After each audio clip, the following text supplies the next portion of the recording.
leadership in our state. What sort of experience do you have in all of it? I've worked with the United States government.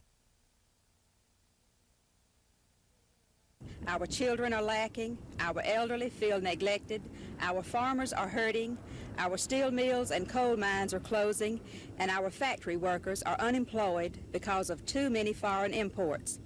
Alabama must be very careful how she spends your tax. Thank you. You're welcome. Thank you. And incident, I would appreciate you. I think they're probably going to be about 4 or 5 in the race. Not heard of. She has not come out yet. I understood at one time she was planning to run for treasurer. And check them. I told Kim this morning at breakfast that I was going to get you when I could tell about what I thought I had. Chilton County is the center of Alabama's $10 million peach industry, producing up to 70% of the state's peaches. Farmers here are worried. Temperatures up in the 70s during February, combined with lows in the 20s this past weekend, spell disaster for the peach crop. Well, this year they bloomed out too early, and they were in full bloom when the cold hit them, and the little old peach was just exposed, and it just couldn't stand the cold. That's what it looks like when you strip the bloom back off of it. It's already black in there. Some growers desperately attempted to save the peaches. Some of the boys in the county burned some old tires and brush piles, but they didn't do any good. Although Durbin says only 10% of the peaches on his 150 acres will survive, not all growers here are in such dire straits. R.T. Carter estimates half his crop will be harvested, in part because he planted a peach tree variety grown in Michigan, which blooms much later than southern varieties. As far as me and Wayne, we've got a good many peaches left. Growers here say consumers will probably pay a premium price of $7 for an 8-quart basket like last year. But farmers don't know how their pocketbooks will be affected. They say last year was bad, but so was 1984, when a bumper crop flooded the market and sent consumer prices tumbling to $3 a basket. Law average, we got to come through one day. Farmers here hesitate to make any predictions about this year's crop. As one grower said, making a statement about the peach business now is like getting arrested. Anything you say can and will be used against you. Lisa Walsh, WSFA News 12, Chilton County. Has the best staff, paid staff, and volunteers. Thank you. Congratulations. Though that is a hard, select, valuable volunteer for the American Red Cross. Congratulations.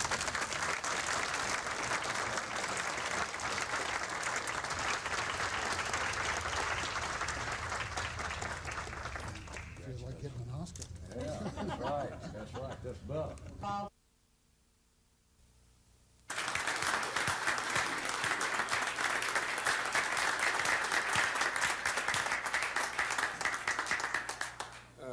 Dear Senators, and I guess the guests are listening too.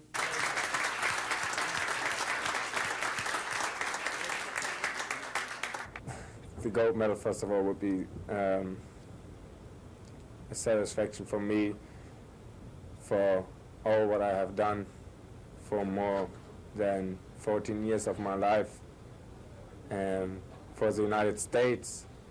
It would mean for me, for somebody, for something that gave me the opportunity to be as free as I want to be.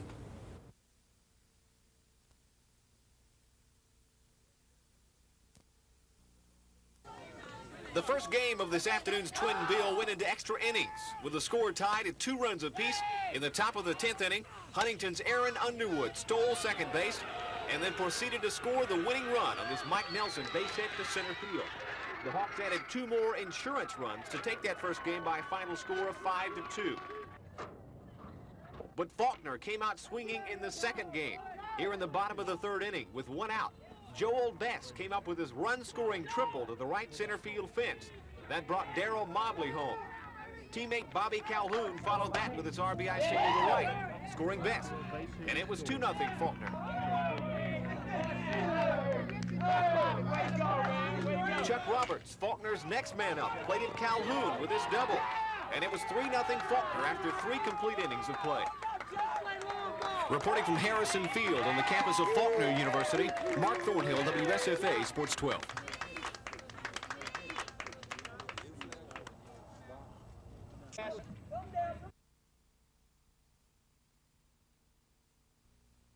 I didn't know about the rest, who would be here, what you would do, but...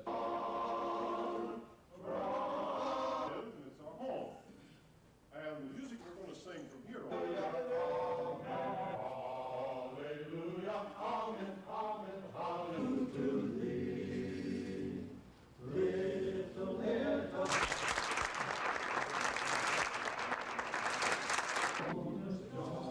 With cherubim and seraphim,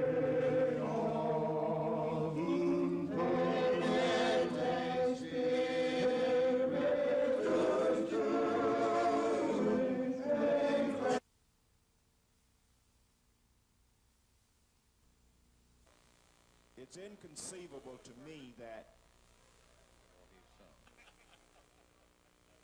lack of sensitivity in this, a lot of people wouldn't say it. But I think What you just got through saying, implying those of us who support this legislation are taking money. I haven't said anything about anybody. I haven't called anybody's name. Maybe some people are sensitive. All I'm saying is this. And I think that it's a sin and a disgrace for us to do anything to insurance companies' ability to come in here and rip this, see that this legislation does not benefit the people that we are supposed to be representing here in this legislature. Rule that's going to keep them being sued. And Mr. Speaker, I'm taking license and being a little bit of all, and then like the people that win the lottery say, God, if I'd known what was going to happen to me, I'd have never done it. Child would work if he was able to, but if he got injured or maimed or if he couldn't work at The State House now, and he has this live report. Brian, what's the status of the legislation? Gina, the focus of the debate this evening is on the placing of a cap on the amounts juries can award in malpractice cases. The Medical Liability Act restricts awards for non-economic damages to $250,000. Opponents argue this is wrong. The jury should continue to decide the amounts of awards. But supporters say juries are unqualified to make such decisions. They point to excessive jury verdicts as the reason many insurance companies are canceling liability policies and drastically increasing rates. There have been attempts this evening to increase the award limit. All have failed. Elsewhere in the bill, points of controversy, the bill would limit the amounts of awards for wrongful death, that at $1 million. Again, the arguments are the same. Opponents say juries should decide the cost of the loss. Supporters say juries cannot do that in an equitable fashion. They say that $1 million is a reasonable amount. Throughout the evening, there have been a variety of amendments introduced to alter the legislation. All have been unsuccessful. The legislative day comes to an end in a little less than 2 hours at midnight. Supporters are hoping to force a vote. They are confident of passage. Opponents, they're attempting to stall, trying to run out the clock before a vote will be taken. But leaders of the House on both sides of this issue say that when a vote is taken, whether it is tonight or Thursday or even possibly next week on the Medical Malpractice Liability Act, passage can be expected. Gina? Brian, one question. I understand that Lieutenant Governor Bill Baxley has said that he thinks the tort reform legislation is dead anyway. He has said this in the past. This afternoon, speaking to the Birmingham Chamber of Commerce here in Montgomery at the Alabama State House, he said that controversial legislation such as this normally does not pass in the first year. And he says that for all intents and purposes, the Medical Liability Act or the other tort reform legislation in the Wallace package will not pass before the end of this session. And that legislation like this normally takes 2 to 3 years to pass, and that we will probably see a reintroduction of this type of legislation in the coming years. Okay, thank you. Brian Flood reporting live at the Alabama State House. The Senate adjourned early today, dodging a controversial of who is financing and buying candidates. Now, we have reached a sad state of affairs in Alabama, in my opinion, where election to the PSC in a strongly contested race for the Public Service Commission this year, I'm unlikely to be a candidate this year. The reason is that the system is stacked against the average. From conversations that I've had, it appears that it will take approximately $100,000 to run a serious race for the Public Service Commission in 1986. Consumers with energy conservation as many other state utility commissions have done. In 1982, when I ran for this office, I stressed the need for an Alabama utility.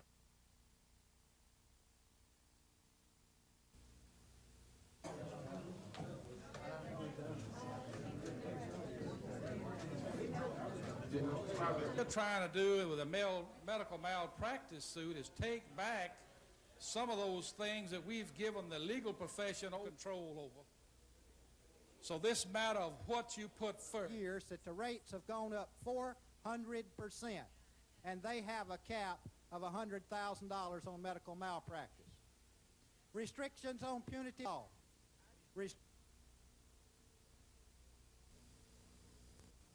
The keystone of the reform package is the Medical Liability Act, limiting doctors' liability in medical malpractice cases.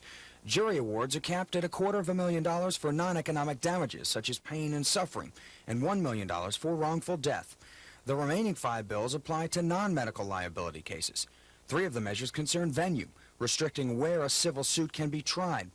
Present law is altered to require substantial evidence of neglect to file a liability suit, and jury awards for punitive damages are limited to $250,000. All the measures were adopted by large majorities.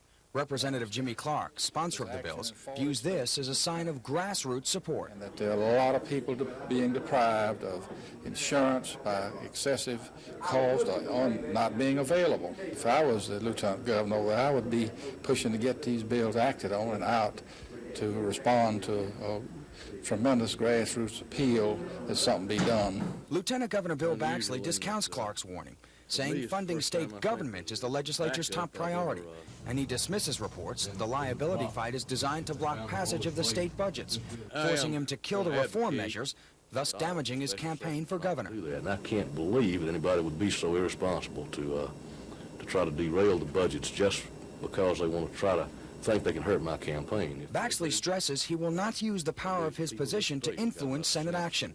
But some legislators say, without his direction, the Senate will flounder, wasting the remaining 8 legislative days. Clark and his supporters accomplished their task, passage of the reform package in the House.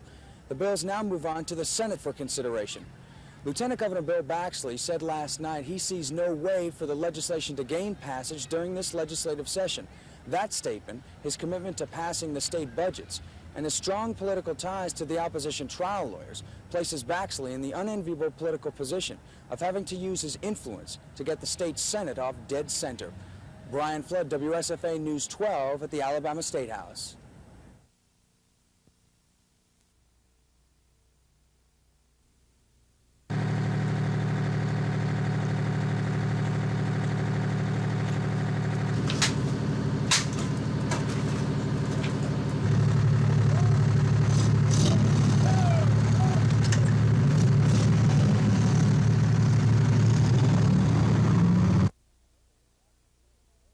And John, if you come on over here, I got something for you here, and want to thank you for participating in the program and the good work you did on it. Thank you.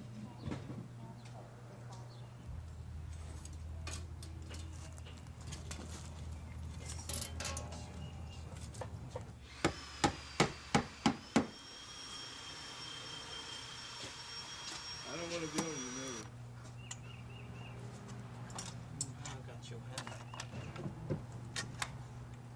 Mike don't want to hear that.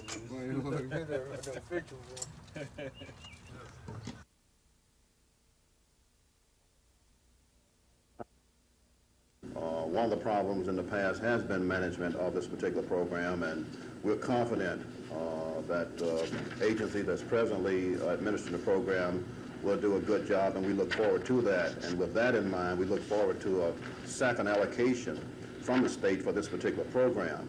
If you come on over here, I got something for you here, and want to thank you for participating in the program and the good work you did on it. If y'all are aware of the Central Alabama Regional Planning Committee,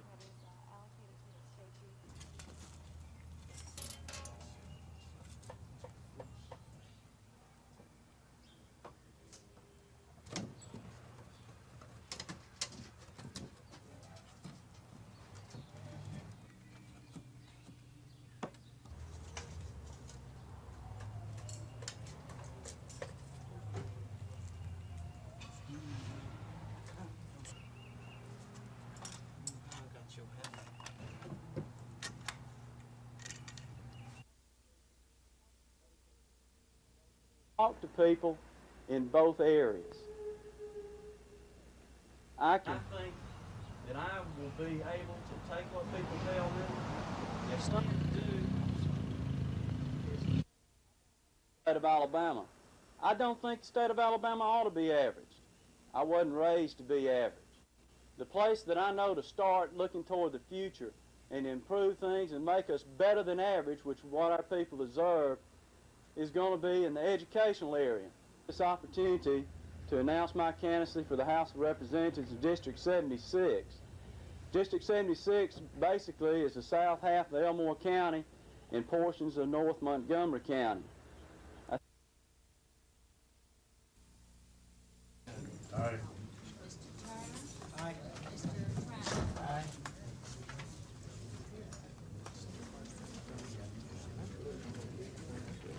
Mr. Chairman, is that it will come to a trust fund that will be. That might be, well, let me ask you. The companion bill.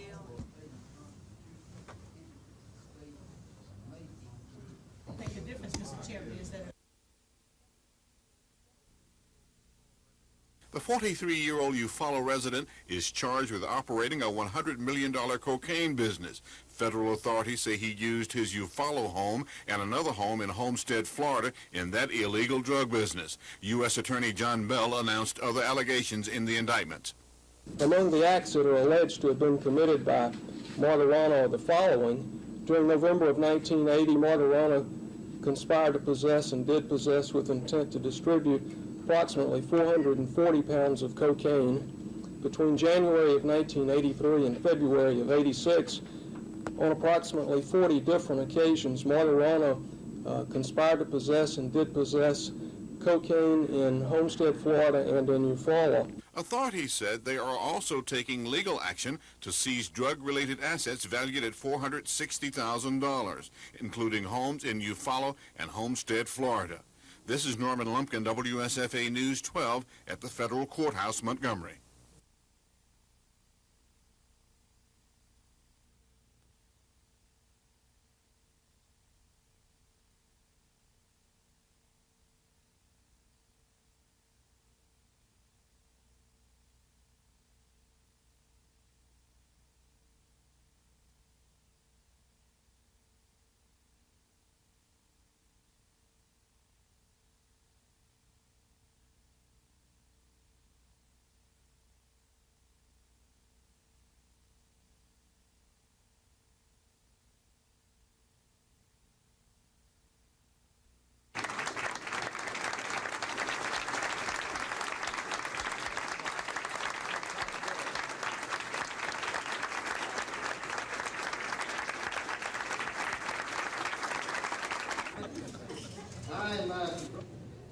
For the criteria that it enunciates, for the honor it is given to all of us who have received it. It's the middle now of our second campaign, which is a $10 million campaign. And I would like to cite is that we've been able to do what we've been able to do in the last 2.5 years toward raising this $10 million. Now, I would be remiss if I didn't have put it.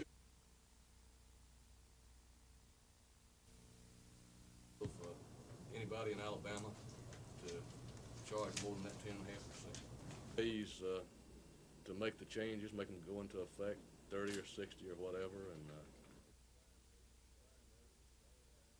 since the prime rate has gone down, it's dropped dramatically. It's under, it's back in some instances to single digit.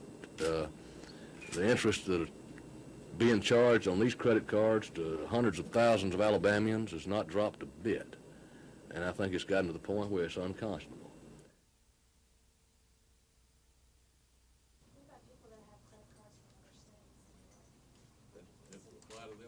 Washington Post article that passed out to y'all, to each member of the House and Senate. And, hopefully it'll start them to thinking on some ideas to approach it. Give them a chance to do it voluntarily. To me, it's suspicious that they're all charging about the same rate.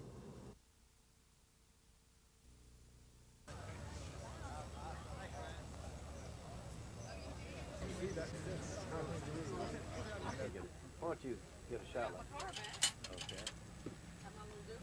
Yeah, we'll get get a couple. Ryan, would you like to say a few words, or Mary?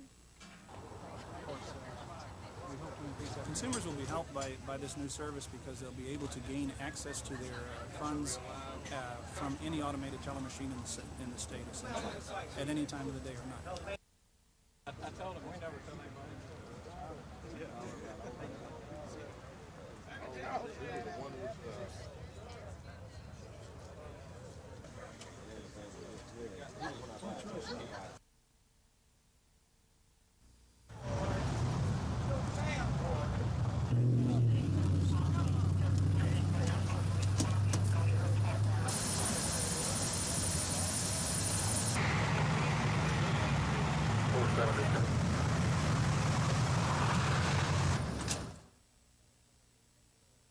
We had gotten a teletype in from Florida. 2 black males driving a vehicle matching this vehicle description did rob a bank this morning in Florida. And of course, this vehicle was bearing a Florida license plate.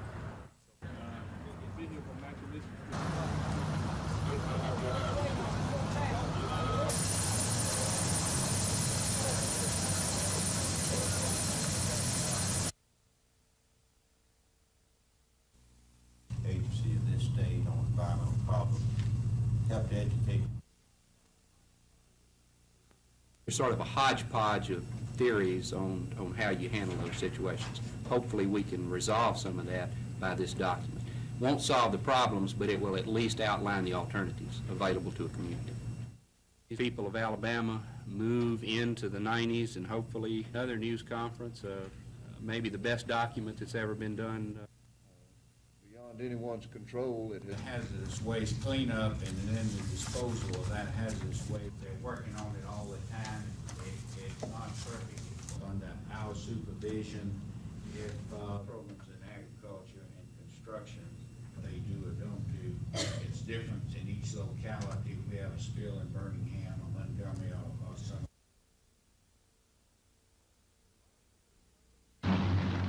Army student pilots practicing takeoffs and landings are a common sight in the Wiregrass, almost as common as the family peanut farms that are scattered along the Choctawhatchee and Pea Rivers. But one peanut farmer is taking on the Army and the Army Corps of Engineers over their plans to buy about 170 acres of his family peanut farm. The military needs 3 new stage fields for their pilot training. The fields need to be flat, away from power lines, and rather remote. And after surveying hundreds of sites, Ellis Wise's farm was selected. Land that's been in the Wise family for 3 generations. Wise says the land is some of the best around for growing peanuts. In fact, Ellis planned to build a house across from the land the Corps of Engineers selected. I've been wanting to build a home there. That's where I've always wanted to build my home. This is our only way of surviving. I farm, and that's the only way we have of making a living. Well, if, it was in war and the land was needed, I'd give the government the land. But, it's all about we're cutting back, and it's still, taking land, building more stage fields. Possibly they need them, but there's other land that joins this land that is for sale. Fort Rucker officials are sensitive about the affair. They say it's the Corps of Engineers who selected the Wise farm as a site and who want a stage field there by 1988. A spokesman for the Army Corps of Engineers says they'll dicker with Ellis Wise until they're blue in the face. They say they intend to make him happy at a fair price. Wise says he intends to do everything he can to hang on to his land. Still, the Corps of Engineers say they want the land by September 1st. And if they can't buy it outright, they'll take the matter to court, claiming the right of eminent domain. Andrew Findley, WSFA News 12, Coffee County.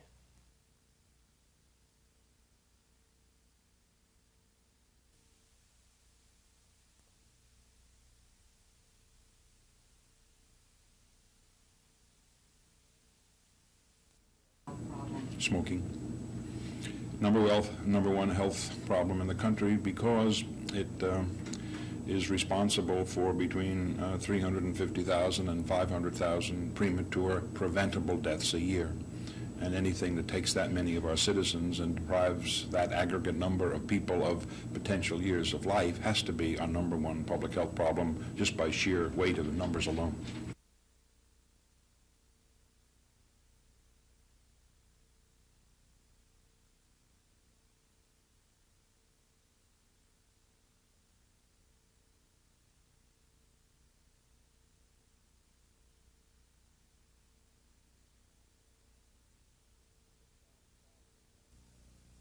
This tournament probably is one of the more recognized intercollegiate golf tournaments in the nation.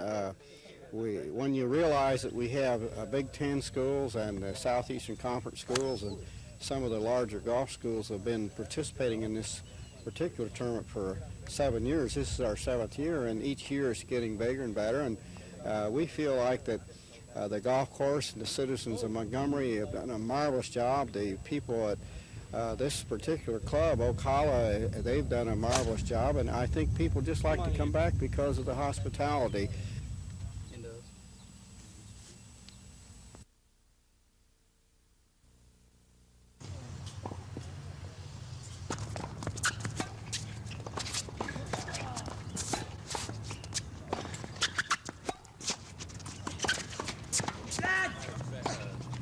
College tennis team and also Chris Everett Lloyd at the same time? Well, it's pretty difficult actually doing both. Really, my main job is with SMU and coaching the men's program there. I coach Chrissy at the major championships, which normally take place after the NCAAs are done and before we start back to school.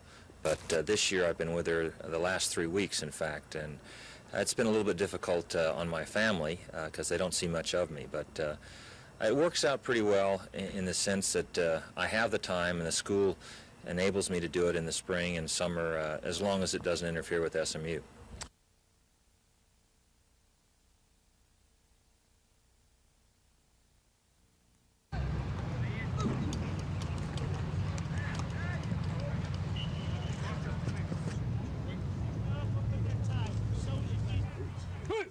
We had some problems from a depth standpoint at several positions where if we get somebody hurt, we could have been in trouble, or if we get 2 people hurt, we could have been in bad trouble. And we were very fortunate there that we came through the entire year getting only 3 people injured to the point where they had to miss games.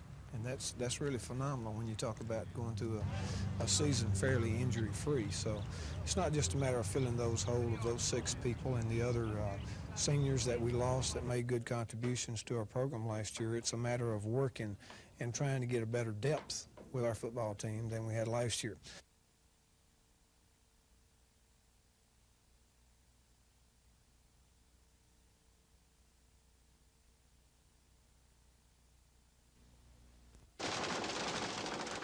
The mayor searched far and wide for his few good men and women, and he found them. Using a television campaign, the city received nearly 600 applications from people who thought they were good enough to become one of Montgomery's finest. 300 would-be officers took the challenge, a written test, and a grueling run through the obstacle course. Of that number, 45 survived to begin training for a salary of $15,000 plus. These recruits went through 16 weeks of training in firearms, first aid, law enforcement, and hours upon hours of strenuous exercise. These are the men and women who made it. Do solemnly swear that I possess. Do solemnly swear that I possess. All the qualifications. This is not a stopping place. This is where it all starts here. Now you got to go out and make it worth our while to invest what we've invested in you. You're our product. To Paris.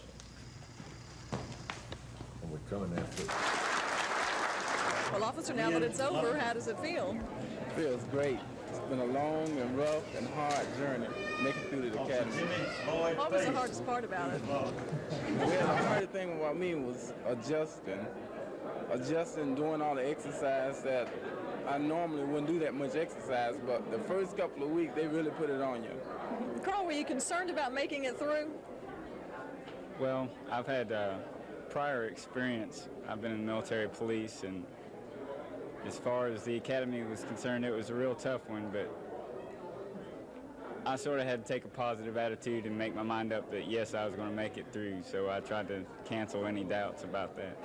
21 of the new officers are part of the Montgomery Police Department. 2 are from Auburn, 1 from Hoover, and 1 from Mountain Brook.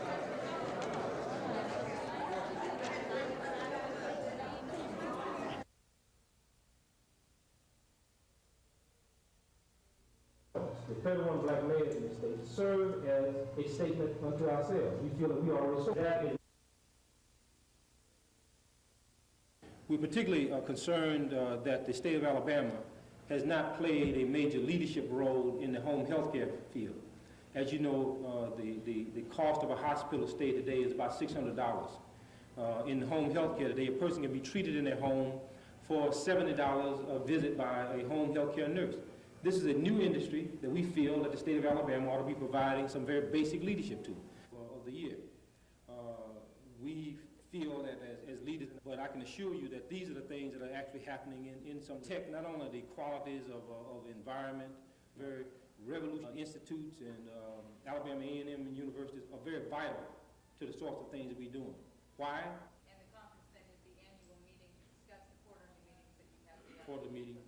And this is the quarterly meeting, and then we bring in the tech reduction in the resources that we're currently receiving from the federal government of the state would be disastrous to what we're attempting to do. We realize that while we want to retain part. The federal and black mayors in the state serve as a statement unto ourselves. We feel that we unto ourselves. We feel that many of the We've anticipated that as a possible reality because while we'll fight and argue on one front, at the same time now we are mobilizing ourselves to anticipate that these are realities that we're going to have to live with in America, that the federal government is less interested in being involved. It does not have the resources to take care of local governments as it once did of the year. We feel that as leaders, but I can assure you that these are the things that are actually happening in not only the qualities of environment, but I think you'll see some very revolutionary of being able to provide for ourselves in a self-reliant way, or really being demonstrated by the strength and wisdom of the men and women represented through our Congress.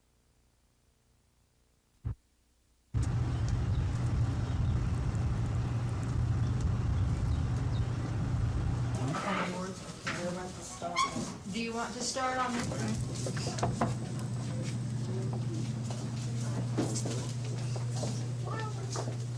Have a very nice Easter, okay? This is from the Federation of Garden Clubs. May I leave one here for you too?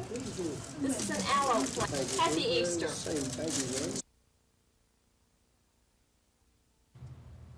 Up until last week, 75-year-old Lucille Hornsby relied on van transportation provided by the Montgomery Area Council on Aging. A volunteer driving a van would carry her to the grocery store or the neighborhood nutrition center for a hot meal. But the council's liability insurance for the vans was canceled, and so far other policies are too expensive for the nonprofit agency to afford. So senior citizens like Lucille are fending for themselves. People who drive can come and take us, but you can't depend on that because that's all right for a while, but it gets old, you know. It's an ongoing need that's there. The crisis has brought it to the forefront, you know, and financially the agency needs additional assistance in order to maintain our operations.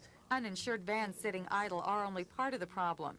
In January, the State Department of Pensions and Security cut the agency's Title X funding, knocking out $42,000 used for transportation. The council was already facing a shortage of funds for the fiscal year. That forces 80-year-old Cora Tolles to ride the city bus, which she says is a hardship. Huh? They're awful. As long as I had been riding, you know, the van for 6 years, you know, it got away with me. It got away with me. I just feel like we're lost without those vans, and I do hope and pray some way can be provided for us to get them back. Carrie Gordon, WSFA News 12, Montgomery.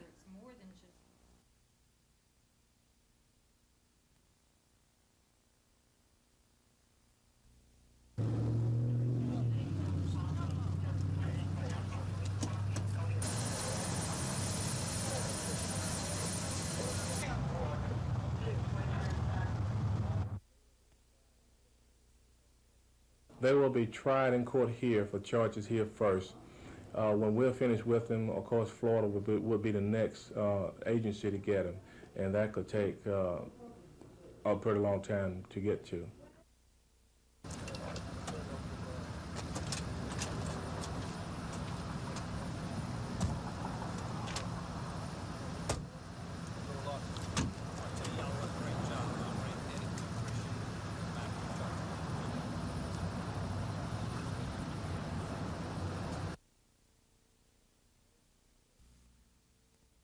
there is no way that that issue and this posture at this stage can pass the Alabama Senate. Baxley blames supporters of the legislation for the present situation. He contends the true intention of the group is to place him in a politically damaging position. He charges reform proponents purposely delayed passage of the measures in the House, leaving the Senate too little time to debate and adopt the reform package. Refusing to name names, Baxley says his opponents will now try to blame him for killing the legislation. But he contends he is not at fault. I offered to attempt to mediate and try to see if we could get something that might lessen the opposition, that could help the situation. And I got word back from some very high-level people that they didn't want a settlement or a resolution of the issue because Bill Baxley might get credit for it being resolved. Baxley's charge of attempted political sabotage is being denied. Jimmy Clark, sponsor of the reform measures, says the lieutenant governor's accusation is completely false. He says his only intention is to introduce and pass legislation beneficial to Alabama. But whoever is right, the lieutenant governor's statements today make liability reform an election issue. And the charges being traded by Bill Baxley and powerful House Leader Clark will further increase the political pressure in the final weeks of this legislative session. Brian Flood, WSFA News 12 at the Alabama State House.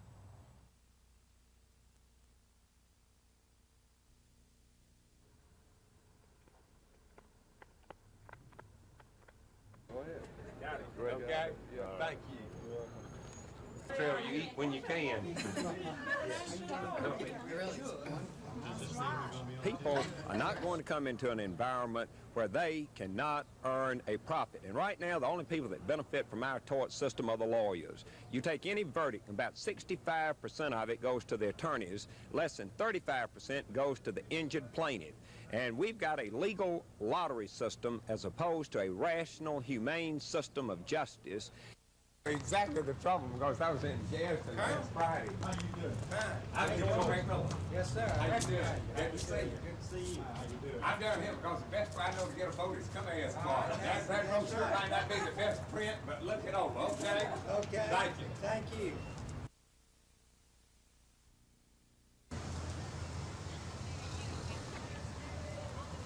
So fun!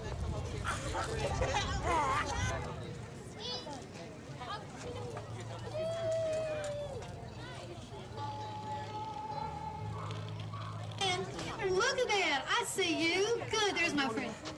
This is George C. Wallace. Birds sing. There's a little girl there that has an imaginary dog. The imaginary dog's name is Germs. Raise your hand if you've ever heard that song. Germs.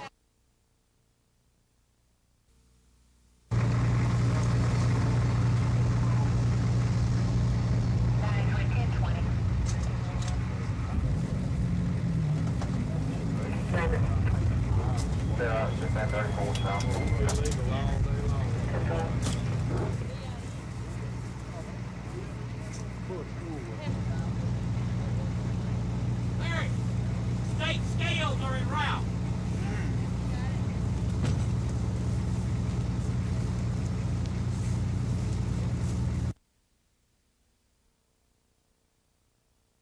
And they crossing county lines to try to grab up all kind of prime industrial property. An individual who wants to be incorporated into the municipal limits. The county utility board was approached about providing the services to it. At that time, When he first started eating with a spoon, he put it in his left hand, and I said, maybe we got a lefty, and that's a real advantage in tennis because there's not many lefties to play against. And I kept putting it in his right hand, and he put it back in his left hand, so that was a good sign, too, that he'd be a lefty. And as the saying goes, father knows best. Little Ricky Leach is now 21-year-old Rick Leach, a member of the University of Southern California tennis team. And at the moment, the USC junior just happens to be the top-ranked collegiate player in the nation. But it seems the more things change, the more they stay the same. From the very beginning of his tennis career, at the ripe old age of 4, to the present, Rick's one and only coach has been his dad, Dick. You see, the elder Leach is the head coach at USC.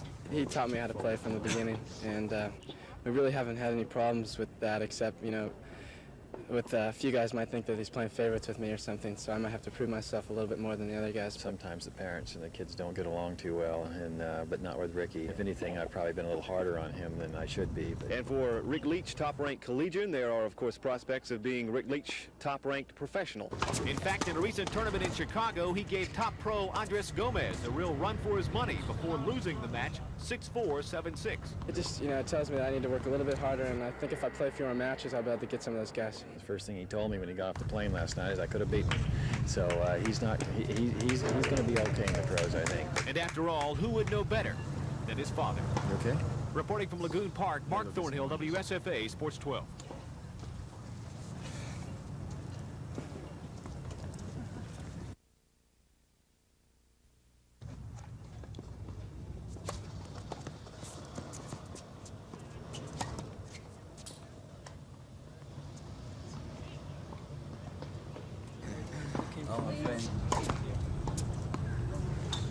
Very tough. He had beaten me in the juniors a couple times before, and we've had a kind of a rivalry going on for a few years. And he's been a good player since he's been 12 years old. And it was kind of tough for me today to get psyched up because I just got in last night about midnight from Chicago, where I lost a real close match to Andres Gomez.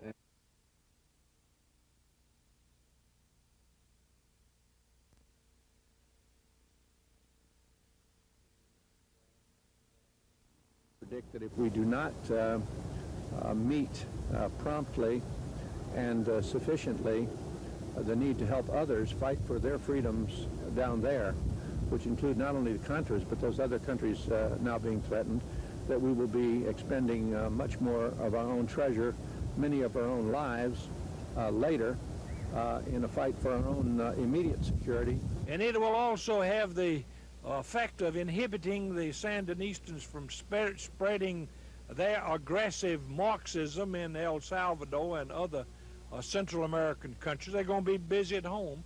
And I think it's going to mean that a great number of dissidents will join up, and if they think that the Contras are strong enough, their forces will grow from the natives there.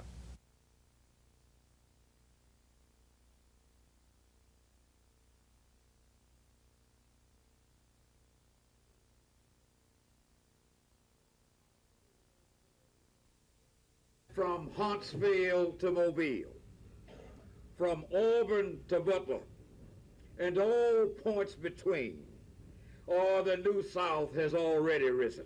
Hundreds gathered at the Madison Hotel from across central Alabama to hear what the state's newest political organization has to offer. The New South Coalition began formulating its philosophy and membership in January, led by Birmingham Mayor Richard Arrington. New South is a broad-based grassroots party consisting of major political figures, businessmen, and various others from all walks of life. Chairman J.L. Chestnut of Selma says New South wants a change from old-style politics. Black Alabamians in 1986 want a new deal of the cards. And we want new dealers dealing the cards. New South officials say so far 15 Alabama counties have formed chapters, and judging from the attention they've received statewide, political candidates are also taking notice, like Montgomery County Sheriff's candidate Charles Swindle to gubernatorial candidate Bob James.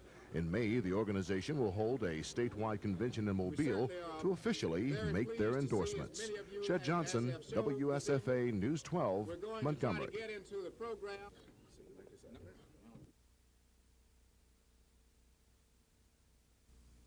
And clearly the Sixth Fleet was ready. I think the overwhelming public reaction, of course, has been to support and endorse the... I mean, he was going to be provoked. He'd made it very clear. So in that sense, probably we were provocative. But in another sense, we were simply carrying out our rights. We weren't looking for a fight, but we were prepared for a fight. It's on the margin, perhaps. But it was a good fight for us because even the people who support Gaddafi are embarrassed by him. So we had everything going for us. Well, yes, but the mood in the Middle East, you know, and among the Arabs is who's reserved. The general assessment was that before we entered into this engagement was that military conflict was possible, but not probable. I suspect that's one of the reasons why we used a third carrier in the task force. That's an enormous concentration of power, namely to tell them, please don't do it. And he used the SA-5s against our aircraft. Now, the Soviets should never have given him SA-5s. They have a range of 150 miles. That, in effect, cuts the Mediterranean. And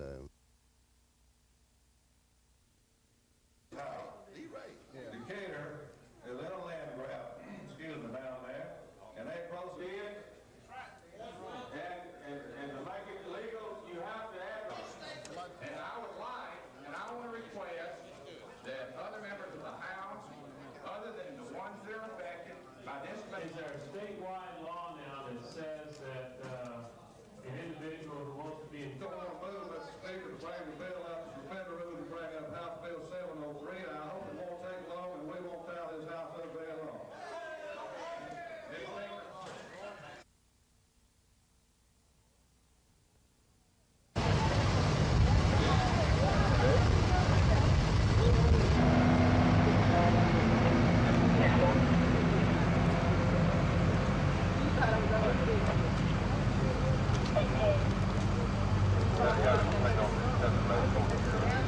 Somebody did, and it rang about 6 times before I could get to it, and then they wouldn't say nothing after I got there.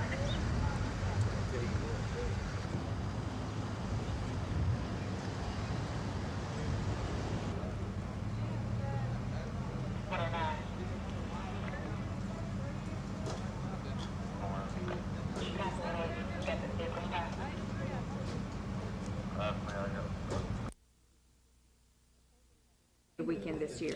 The focus of it is going to be to have an absolute crime-free weekend on Mother's Day weekend, May 9th through 11th of this year.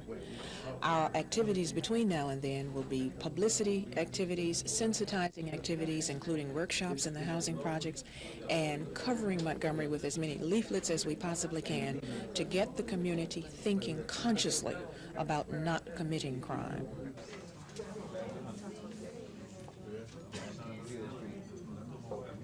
That's a whole bunch of criminals.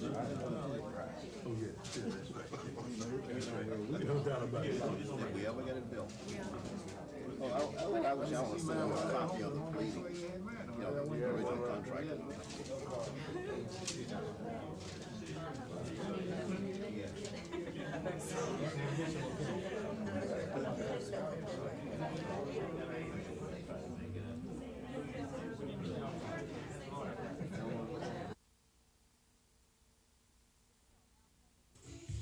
The bill, now pending before a Senate Judiciary Subcommittee, would require manufacturers of audio equipment and blank tapes to pay the royalty tax on each product sold.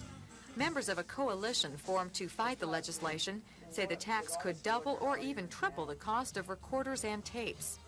The Audio Recording Rights Coalition is also upset that the tax won't benefit the consumer who pays it. This tax goes to a private industry. It's collected by the government, but it's given back to a private industry, the giant labels of the recording industry. Since recording for home use is not illegal, Blevins says the bill assumes consumers are pirating copyrighted material. The bill is aimed at taxing audio recording equipment and blank tapes, but opponents say the language is so general it could be interpreted to include video products as well. Both Alabama Senators Hal Heflin and Jeremiah Denton sit on the Senate Judiciary Committee. The coalition hopes voters will make their feelings known. If the public doesn't like the idea of a private tax going to a private industry, that they should exercise their rights as citizens and contact Senator Denton, Senator Heflin, and simply let them know how they feel. Carrie Gordon, WSFA News 12, Montgomery.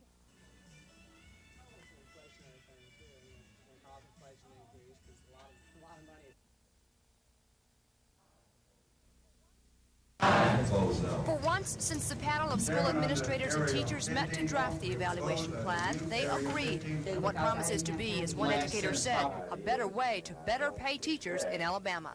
J. I move that this committee adopt this observation evaluation instrument. What followed, surprisingly, was a roll call vote of unanimous support. It's not perfect, and it probably never will be, but it's both rigorous and it's fair. But the unanimous vote came after hours of last-minute debate and compromise between teachers who make up a majority of the committee and administrators who felt some of their concerns, like more outside teacher involvement and long-range planning, were being ignored. With the conflicts resolved, the committee's hard work did not go unnoticed. It's certainly good for our state. It's all because of you people here in this room today. Some say the plan is among the best in the nation. Is a plan which offers the most promise. We certainly feel it's better than any other states have at this time. This represents now several school systems in Alabama will be selected to try out the plan in May. That's to get the bugs worked out before the real thing is implemented this fall. So beginning this fall, all of Alabama's teachers will be evaluated, and by the end of the school year, they'll find out how they performed in the classroom and if they'll move up the career ladder. Kim Davis, WSFA News 12, Montgomery. Authorities say Vogel is a professional burglar and is an expert in picking locks and disarming burglar alarms. They say the narcotics were buried here in a wooded area in South Montgomery, where officers stopped Vogel early yesterday. Police found him to be in possession of morphine. He was carrying a bag containing a walkie-talkie, a hammer, and a Radio Shack guide to police frequencies. Further investigation led to the recovery of numerous numbers of pharmaceutical drugs. Police say the drugs confiscated are believed to be from a burglary in Crenshaw County 2 nights ago. This is Norman Lumpkin, WSFA News 12, Montgomery.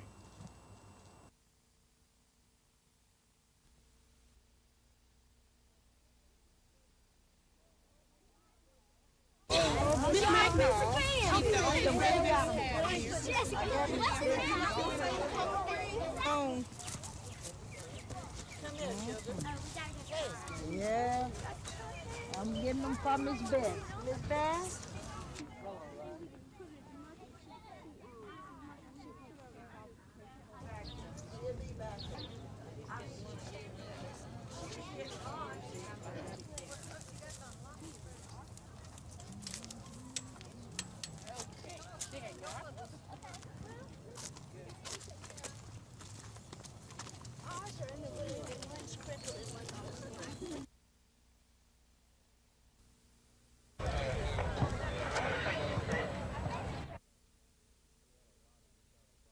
Upon arrival, we found the body of a 4-year-old black male who was on the south side of the building.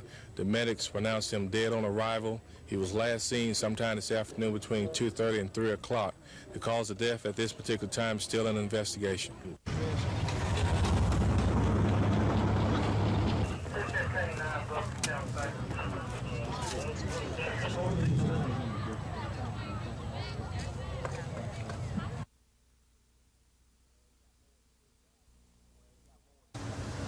Well, you got more than 2 varieties, but we have 2 varieties. We got the white or candidium, and then these are fire chief. Trentham State Technical College students plant and nurse these seedlings along. There are beds and beds of marigolds, caladiums, and vegetable plants like tomatoes in the college greenhouse. And while the students learn the ropes of nursery care, they're able to sell the plants and turn the profits back into the program. We let the students get hands-on on learning how to grow the plants. We let them learn how to mix the soil in the greenhouse and grow the plants from seed or cuttings. And then they transplant the seedlings or the rooted cuttings into smaller pots or market packs. This type of plant, Gloxina, is an indoor plant, and it can take some sun from the window, but it does not need direct sunlight. So this is a good example of just what happens to it, but it's not. You can still revive it. Hobson says it's best to wait until after Good Friday to set out your bedding plants because the threat of frost is over and your plants should survive. Gina Gregory, WSFA News 12, Montgomery.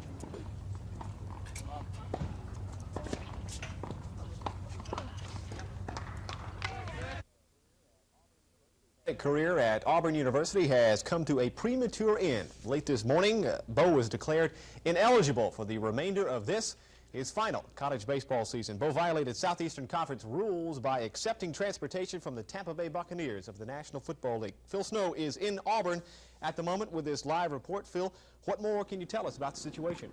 Well, Mark, informed sources here tell us that the NFL team, the Tampa Bay Bucks, contacted the Southeastern Conference asking if it would be all right for them to give Bo his NFL physical.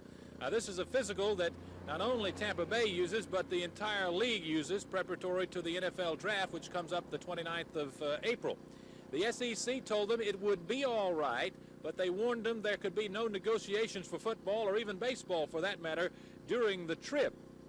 What they did not warn them was that it would be a violation if they transported Bo. They called Bo, told him everything was set, and then picked him up in a private plane, took him to Tampa, gave him the physical, and Bo returned. Now, Bo's mistake was not contacting the Auburn Athletic Department. They knew that would be a violation, but Bo did not. And so, when they learned that Bo had gone without notifying the athletic department, they, of course, knew that there was a violation and in turn contacted the SEC. The SEC finally made their ruling today that Bo was ineligible. One can only wonder why the NFL team did not know that giving Bo transportation was ineligible. It is interesting that the NCAA rule was not violated. They allow an athlete to be a professional in one sport and an amateur in another. The SEC does not allow it. Consequently, it was a violation of an SEC rule and not an NCAA rule. Bo says he's sorry. He just made a mistake. He should have checked. It was an honest mistake, though. Phil, is the decision final, or is there any chance of recourse, any possible recourse? So far as I've been able to determine, Mark, it is final. There's a precedent-setting incident some years ago where an athlete was ruled ineligible for a case similar to this, so I cannot see the SEC rescinding their ruling in this case. One question a lot of us want to know, just exactly where is Bo Jackson at the moment? Well, Bo did probably what most of us would have done in a case like this. He went fishing this afternoon, only he didn't tell us which fishing hole he went to. We hope to talk to him sometime later, and when we do, we'll of course get that on. Okay, thank you very much, Phil Snow and Bob Howell. We'll of course, we'll be back in a few minutes with the rest of the sports news, but again, that's the top sports item of the day by far. Yeah, Bo Jackson ineligible for the rest of his college career as far as out. You can pay $1, get 4 swings. All of it's going to the USO. It's called the Gaddafi Bash and is an expression among local citizens about Libya's Colonel Muammar Gaddafi, a man who many Americans feel deserved everything the U.S. Navy dealt him in a brief but decisive clash in the Gulf of Sidra earlier this week. For $1, you could take a sledgehammer to the wreck and pound away your frustrations. The idea for the gimmick originated during a staff meeting. AM 74's Smiling Jack Donovan says it's a way of sending a message to the Libyan strongman. It's a way of getting out the American spirit and saying, Libya, we've had enough of your junk. We've had enough of the stuff that you've been pulling on us, all the terrorist acts and everything. We've about had it. Smiling Jack says all proceeds will be sent to the USO organization in New York. He says it's a way to show support to President Reagan for his decision to stand up for America, and also a way to applaud the American military for a job well done, even if the applause sometimes lands one on the seat of his pants. Chet Johnson, WSFA News 12, Montgomery.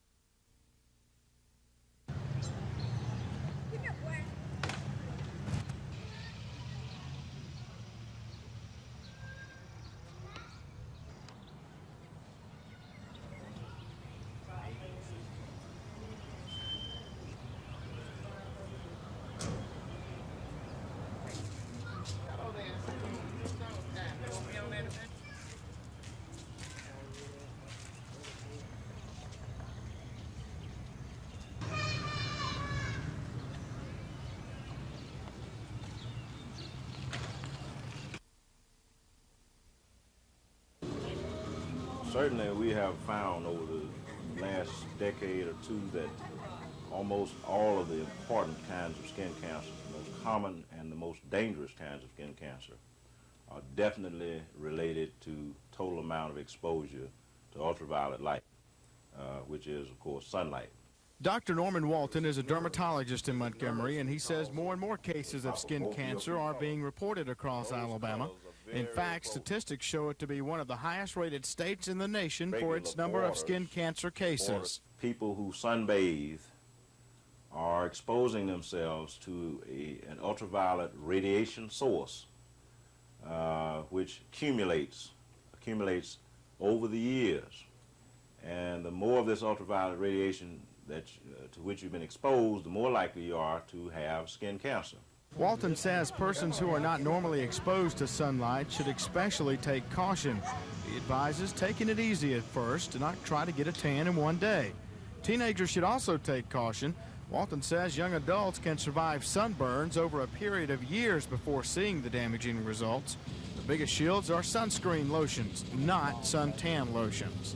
Suntan lotions are generally emollients and oils, which in actual fact can increase the tendency of the skin to burn. It allows the sun's rays to penetrate better into the skin. One can also burn in water, so being in the water, in the beach water or in the swimming pool water does not keep you from burning. So remember this spring and summer during your outdoor activity to use a little common sense, because skin cancer is one disease that can be prevented. Scott Edcock, WSFA News 12, Montgomery.